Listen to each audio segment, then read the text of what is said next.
जय हिंद। नमस्कार साथियों, आप सभी लोगों का मोस्ट वेलकम है आज के इस नए क्लास में। साथियों, आज के इस क्लास में हम सभी लोग जो है पढ़ने वाले हैं Uttar Pradesh new home guard भर्ती 2025 के एग्जाम के लिए मोस्ट इम्पोर्टेंट क्वेश्चन को, जो कि साथियों आपके Uttar Pradesh new home guard भर्ती 2025 के एग्जाम के लिए काफ़ी इंपॉर्टेंट है। तो आप सभी लोग जो इस क्लास को बिल्कुल अच्छी तरीके से लास्ट तक देखिएगा और इस क्लास में दिए जाने वाले इन सभी क्वेश्चन को आप अच्छी तरीके से जरूर याद कर लीजिएगा, जिससे कि आप जो अपने एग्जाम में सभी क्वेश्चन को आसानी तरीके से बना पाएंगे। तो चलिए साथियों, क्लास को स्टार्ट करते हैं। उनसे पहले यदि आप इस चैनल पर पहली बार जुड़े हैं तो साथियों आप जो इस चैनल को सब्सक्राइब कर लीजिए और सब्सक्राइब करके आप ऑल नोटिफिकेशन को भी ऑल पे दबा लीजिएगा, जिससे कि जब भी कोई नई क्लास हो सबसे पहले क्लास का नोटिफिकेशन आपके पास पहुंच सके। तो साथियों आप जो इस चैनल को सब्सक्राइब कर लीजिए, साथ ही साथ आप जो इस क्लास को भी लाइक जरूर कर लीजिएगा। तो चलिए साथियों क्लास को स्टार्ट करते हैं और देखिएगा साथियों क्वेश्चन क्या है। साथियों क्वेश्चन है उत्तर प्रदेश की किस नदी को सौरर ऑफ यूपी जो है साथियों कहा जाता है। साथियों ये सभी क्वेश्चन आपको इंपॉर्टेंट और सेलेक्टेड क्वेश्चन करवा रहे हैं, जिससे कि साथियों आपके इस बार सिलेक्शन होने में बहुत हेल्प करेगा और आपके पेपर में भी साथियों 100% क्वेश्चन देखने को मिलेंगे। बताएंगे साथियों उत्तर प्रदेश की किस नदी को सौरर ऑफ यूपी जो है कहा जाता है। तो याद रखिएगा साथियों घाघरा को कहा जाता है, ऑप्शन बी आपका सही जवाब होगा। अगला क्वेश्चन देखिएगा साथियों, क्वेश्चन है आपका उत्तर प्रदेश की पहली महिला आईपीएस अधिकारी जो है कौन थी। चलिए बताइए साथियों उत्तर प्रदेश की पहली महिला आईपीएस अधिकारी कौन थी। तो याद रखेंगे साथियों लक्ष्मी सिंह हो जाएंगे, ऑप्शन डी करेंगे सही जवाब, लक्ष्मी सिंह है, याद रखिएगा। अगला प्रश्न आता है साथियों यूपी में कमिश्नर रेट सिस्टम सबसे पहले किन दो शहरों में लागू किया गया था। चलिए बताइएगा साथियों यूपी में कमिश्नर रेट सिस्टम सबसे पहले किन दो शहरों में लागू किया गया था। तो याद रखिएगा साथियों लखनऊ और नोएडा में। कहां पर? लखनऊ और नोएडा में हुआ था, तो ऑप्शन बी करेंगे सही जवाब। अगला प्रश्न है साथियों यहां पर कि उत्तर प्रदेश में सबसे अधिक औद्योगिक क्षेत्र किस मंडल में स्थित है। बताइए साथियों उत्तर प्रदेश में सबसे अधिक औद्योगिक क्षेत्र किस मंडल में स्थित है। तो याद रखिएगा साथियों कानपुर मंडल में है। कहां पर है? कानपुर मंडल में है, ऑप्शन सी सही जवाब है। अगला प्रश्न है साथियों उत्तर प्रदेश पुलिस में 1090 सेवा जो ये किस कार्य के लिए शुरू की गई थी। तो उत्तर प्रदेश पुलिस में 1090 सेवा जो ये किस कार्य के लिए शुरू की गई थी। तो याद रखिएगा साथियों ये किए गए थे महिला सुरक्षा के लिए, ऑप्शन यहां पर आपका बी जो है ना सही जवाब है साथियों, याद रखेंगे। अगला प्रश्न आपका आता है साथियों उत्तर प्रदेश की सबसे लंबी नहर कौन सी है। चलिए बताएंगे साथियों उत्तर प्रदेश की सबसे लंबी नहर कौन सी है। तो याद रखिएगा साथियों कौन होगा? शारदा नहर होगा, ऑप्शन ए सही जवाब है, शारदा नहर है। अगला प्रश्न है साथियों यूपी में सबसे अधिक जनसंख्या घनत्व जो है ये किस जिले में है। साथियों ये सभी क्वेश्चन इंपॉर्टेंट और वीवीआई सेलेक्टेड क्वेश्चन करवा रहे हैं, जो कि साथियों आपके स्पेशल यूपी होमगार्ड भर्ती के लिए हैं। और ये हमारा साथियों 35 क्वेश्चन का सीरीज चल रहा है, जो कि स्पेशल आपके यूपी होमगार्ड के लिए हम करवा रहे हैं। और यदि आप भी इस सीरीज से जुड़ना चाहते हैं तो साथियों आप सब्सक्राइब करके जरूर जुड़ जाइए, बिल्कुल फ्री ऑफ कोर्स क्लास है। अगर आपको नोट्स चाहिए रिवीजन के लिए तो बताइएगा जरूर आप लोग। और यूपी में सबसे अधिक जनसंख्या घनत्व जो ये किस जिले में है। तो याद रखेंगे गाजियाबाद में। कहां पर साथियों? गाजियाबाद में है, याद रखिएगा। अगला प्रश्न है आपका कि उत्तर प्रदेश में सर्वाधिक पुलिस महानिरीक्षक की संख्या कितनी है। तो उत्तर प्रदेश में सर्वाधिक पुलिस महानिरीक्षक की जो संख्या है साथियों ये हो जाएंगे आपके कितने? तो 18 हो जाएंगे, ऑप्शन ए करेंगे सही जवाब, 18 होगा। अगला प्रश्न देखिएगा साथियों क्वेश्चन है उत्तर प्रदेश की किस झील को यहाँ पे ब्राइंड वाचिंग हेवन कहा जाता है। तो आप लोग याद रखिएगा साथियों ये तो सुरहा झील सुरहा ताल को कहते हैं, ऑप्शन बी सही जवाब है। अगला प्रश्न देखेंगे यूपी पुलिस का सबसे ऊंचा पद कौन सा है। बताइए साथियों यूपी पुलिस का सबसे ऊंचा पद कौन सा है। तो यूपी पुलिस का सबसे ऊंचा पद हो जाएंगे यहाँ पे डीजीपी का पद, ठीक है, याद रखिएगा डीजीपी का पद होगा। अगला प्रश्न है आपका यूपी पुलिस एक्ट 1861 संशोधित रूप से किस वर्ष लागू किया गया था। तो यूपी पुलिस एक्ट 1861 का जो संशोधित रूप है ये किस वर्ष लागू किया गया। तो याद रखिएगा 2001 में ये लागू की जाती है, ऑप्शन डी होगा सही जवाब। अगला क्वेश्चन है कि यूपी के किस जिले में सबसे अधिक अनुसूचित जनजाति जनसंख्या है? बताइए साथियों, यूपी के किस जिले में सबसे अधिक अनुसूचित जनजाति संख्या है? तो याद रखिएगा सोनभद्र में होगा। ऑप्शन सी सही जवाब है, सोनभद्र में है। अगला प्रश्न है साथियों, उत्तर प्रदेश में सबसे कम साक्षरता दर जो है ये किस जिले में है? बताइए साथियों, उत्तर प्रदेश में सबसे कम साक्षरता दर किस जिले में है? तो याद रखिएगा साबरमती, यहाँ पे श्रावस्ती में होगा। कहां पर होगा? श्रावस्ती में है साथियों, याद रखेंगे।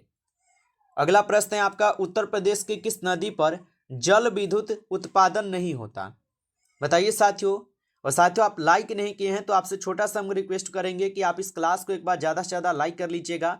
चैनल पे पहली बार जुड़ रहे हैं तो आप इस चैनल को सब्सक्राइब करके आप ऑल नोटिफिकेशन को भी ऑल पे दबा के जुड़ जाइएगा, जिससे कि जब भी कोई नई क्लास हो सबसे पहले क्लास का नोटिफिकेशन आपके पास पहुंच सके। और पीडीएफ चाहिए साथियों रिवीजन के लिए तो आप कमेंट करके जरूर बताइएगा, जिससे कि आपको भी पीडीएफ मिल सके।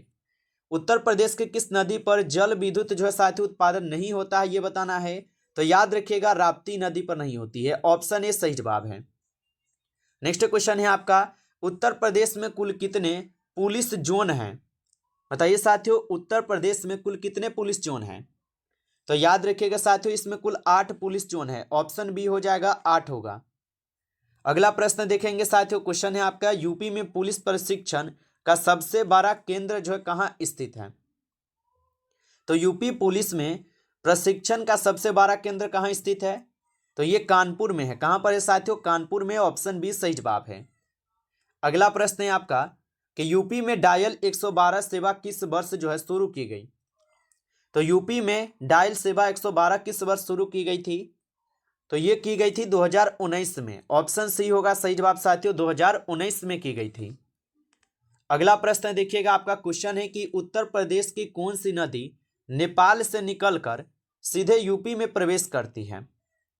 तो उत्तर प्रदेश की कौन सी नदी नेपाल से निकलकर सीधे यूपी में प्रवेश करती है? तो याद रखिएगा घाघरा नदी होगा। ऑप्शन बी सही जवाब है, घाघरा नदी। अगला प्रश्न देखेंगे साथियों, क्वेश्चन है कि उत्तर प्रदेश की पुलिस तैनाती में थाना क्षेत्रफल निर्धारण किस अधिनियम के तहत होता है? तो उत्तर प्रदेश की पुलिस तैनाती में थाना क्षेत्र निर्धारण किस अधिनियम के तहत होता है? तो याद रखिएगा साथियों, यहाँ पे इस क्वेश्चन का सही जवाब ऑप्शन यहाँ पे सी होगा, पुलिस एक्ट 1861 के तहत। ऑप्शन सी सही जवाब है। नेक्स्ट क्वेश्चन देखिएगा, उत्तर प्रदेश में सबसे अधिक शहरीकृत जिला कौन है प्रतिशत के आधार पर? तो उत्तर प्रदेश में सबसे अधिक शहरीकृत जिला कौन है क्षेत्रफल के आधार पर, प्रतिशत के आधार पर? तो याद रखेंगे साथियों गाजियाबाद। ऑप्शन सी यहाँ पर सही जवाब है, गाजियाबाद होगा। नेक्स्ट क्वेश्चन है साथियों, यूपी में स्टेट इमरजेंसी की जो घोषणा ये किस अनुच्छेद के तहत लागू की जाती है? तो यूपी में स्टेट इमरजेंसी की जो घोषणा है साथियों ये किस अनुच्छेद के तहत लागू की जाती है? तो ये अनुच्छेद 356 के तहत होती है। ऑप्शन बी करेंगे सही जवाब। अगला प्रश्न है, उत्तर प्रदेश वस्तु एवं सेवा कर का सर्वाधिक संग्रह किस शहर से होता है? तो उत्तर प्रदेश का वस्तु एवं सेवा कर जीएसटी का सर्वाधिक संग्रह किस शहर से होता है? याद रखिएगा नोएडा से होता है। ऑप्शन बी सही जवाब है, नोएडा से होगा। अगला प्रश्न है साथियों, उत्तर प्रदेश सरकार की मुख्यमंत्री अभ्युदय योजना किससे संबंधित है? तो साथियों ये योजनाएं हो जाएंगे आपके कौशल विकास से। याद रखेंगे कौशल विकास होगा।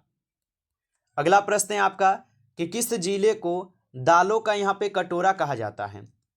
तो किस जिले को दालों का कटोरा कहा जाता है?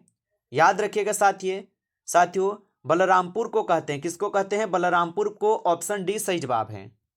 अगला प्रश्न है आपका, यूपी में पुलिस भर्ती में OMR सिस्टम किस वर्ष जो है ना शुरू हुआ था? तो यूपी में पुलिस भर्ती में OMR सिस्टम किस वर्ष शुरू हुआ था?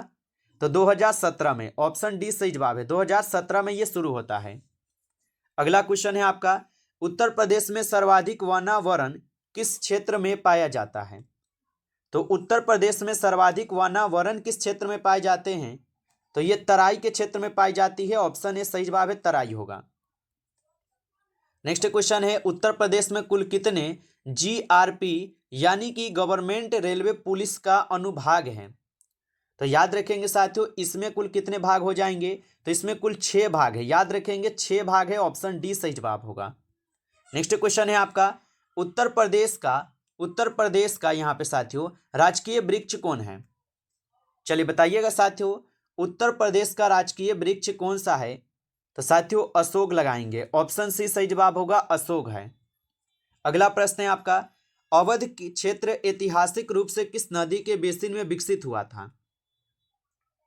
तो अवध क्षेत्र ऐतिहासिक रूप से किस नदी के बेसिन में विकसित हुआ था? तो साथियों याद रखिएगा ये हुए थे आपके गंगा में, ऑप्शन ए सही जवाब है, गंगा में हुआ था, याद रखेंगे। अगला प्रश्न है आपका, किस प्रक्रिया में पौधे अपने रंध्र द्वारा पानी की वाष्प खोते हैं? तो याद रखेंगे साथियों ये तो खोते हैं आपके वाष्पो उत्सर्जन में, ऑप्शन बी सही जवाब है, वाष्पो उत्सर्जन होगा। अगला प्रश्न देखेंगे कि मानव शरीर में आरबीसी का औसत जीवन काल कितना होता है? तो मानव शरीर में आरबीसी का जो औसत जीवन काल होता है 120 दिन का होता है, ऑप्शन सी सही जवाब है, याद रखेंगे। अगला प्रश्न है, कौन सी तरंगे बिना माध्यम के भी यात्रा जो है ना कर सकती है? तो कौन सी तरंगे बिना माध्यम के भी यात्रा कर सकती है? तो याद रखेंगे साथियों ये हो जाएंगे विद्युत चुंबकीय तरंगे, ऑप्शन सी सही जवाब है, विद्युत चुंबकीय तरंगे।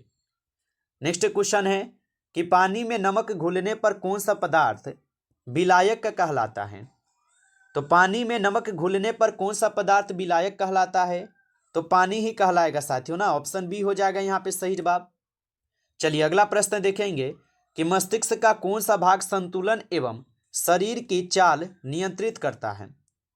तो मस्तिष्क का कौन सा भाग संतुलन एवं शरीर की चाल नियंत्रित करता है? तो सेरिबेलम हो जाएगा, ऑप्शन बी सही जवाब साथियों यहाँ पे सेरिबेलम होगा।